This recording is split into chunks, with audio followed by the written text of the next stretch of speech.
Hello and welcome. My name is Father Ruairi O'Donnell. I'm the Vocations Director for the Diocese of Kildare and Loughlin.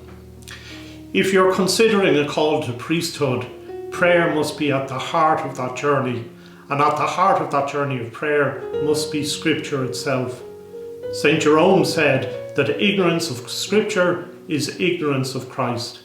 If we really want to grow closer to Christ, we need to get to know Him through Scripture. When you're considering a call to priesthood, it makes sense that perhaps you might look more deeply at the stories in the Scriptures of where Jesus called His disciples, for instance, the call of Peter or the call of Matthew. How do you pray with Scripture then to try and understand where God is calling you?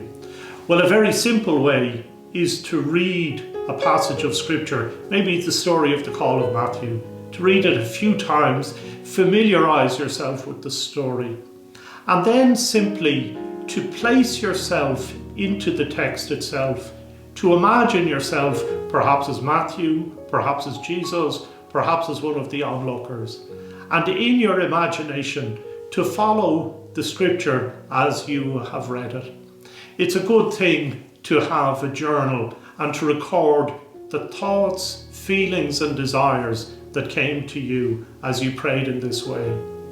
This is an ancient way of praying the Scripture, but it's a very beautiful way and a very effective way to grow in your relationship with Christ and grow in your awareness of where He is calling you to. Always, when we're discerning a call to priesthood, it's important to share this call with some wise person, or perhaps someone that your diocese would advise, the spiritual director, or maybe the vocations director himself.